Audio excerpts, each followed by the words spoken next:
Well, it's just, Fancast is a great place to go to get programming that you may have missed on television or some movies or even some new programming that they're putting out now. I'm here to talk about it because Swingtown was the last project I worked on.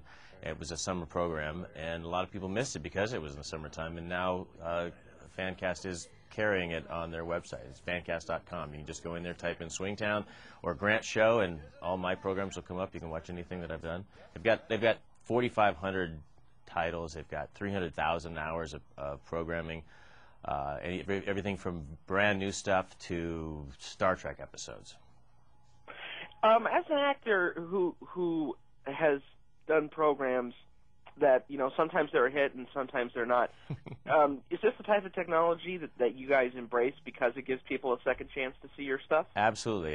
It's a very exciting time in Hollywood right now because of venues like Fancast. I think it's a new medium. It's a new place for us to get our material out, the work that we do.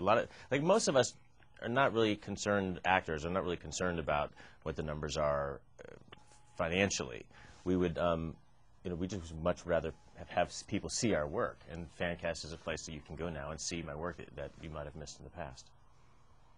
I noticed there are also not only episodes of Swingtown on there, there are old episodes of Melrose Place on there as well.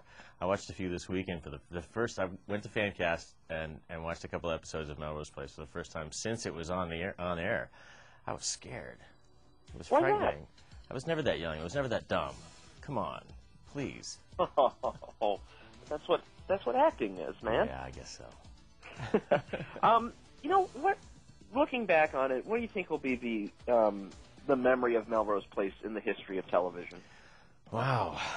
I think Melrose Place was the beginning of this new kind of celebrity culture that we have going on right now. It was the first time that we had sort of relatively young people kind of being backstabbing, mean, vicious people. And I really do think it kind of started a whole almost... It somehow kind of launched this whole reality thing that's going on. I think it was the VH1 show where The Real World. I think that kind of came out of Melrose Place. And then now we got The Hills and all the other stuff. Speaking of, The Hills is also on Fancast. Has there been a definite decision on the future of Swingtown? No, not yet. We're still waiting to find out what CBS wants to do. I think CBS may be looking to put it on another of their outlets, like Showtime, or possibly CW. I don't think it would fit there, but maybe Showtime. If it were to go to Showtime, do you think that'd actually be better because the rules aren't as strong for you? You're able to get away with more? I suppose so. I kind of think that it was good that we were not showing like a lot of sex, and that it was implied. I think it's actually sexier when it's implied than when you actually see it. Because what you're going to think of in your mind is going to be way more sexy than anything that I could kind of create for you. But I think we might be able, on a place like Showtime, we might be able to actually tackle more interesting issues about it. So that might be a better place for it.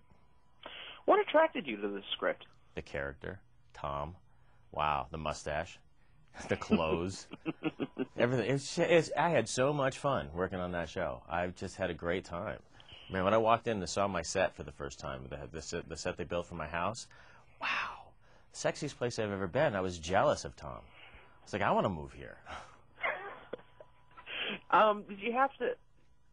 Did you have to kind of relearn stuff from that era and so forth, or did it all just come back naturally? No, I was like a kid back then. I went to the library and tried to get a bunch of magazines and whatnot from the era to try to, just re-familiarize myself with the time. And tell you what, the place that I went, I got most of my information was Playboy magazine. They had really, it was all the style was there. They had good articles. They did. And also the sort of sexuality of the time was pretty evident in Playboy. What's been your reaction to the reaction that I've read that this is kind of like an underground hit?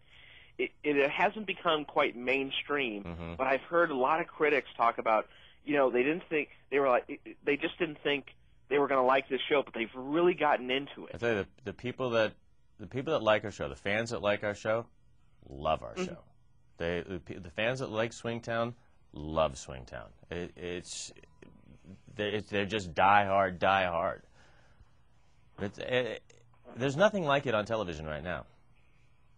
No, there's not. I can definitely agree with you on but that. I tell you, it's not as sort of risque or edgy as people like the Parent Television Council would have you believe. It's really fairly tame. There's other stuff on television that's way more out there than what we do. This show's really kind of about relationships and how people handle marriage and living with each other in the 70s. Is there with sex and drugs? Is there a difference between how you do this versus being on Ryan's Hope and Melrose Place, or is it all pretty much like the same type of style of acting? No, everything. I just did an episode of Private Practice, and they have every show you do has its own palette and its own style, and like you asked on Private Practice, they have their own very unique style. It took me a couple of scenes working with them before I really kind of fit in and figured out how to do it. So no, every show does have its own thing. Swingtown for me I was very big and out there and broad and kind of out with open arms all the time. So that's sort of the style that I work through with that show. That's cool. Grant, I got to go here soon. I do have one more question. Sure.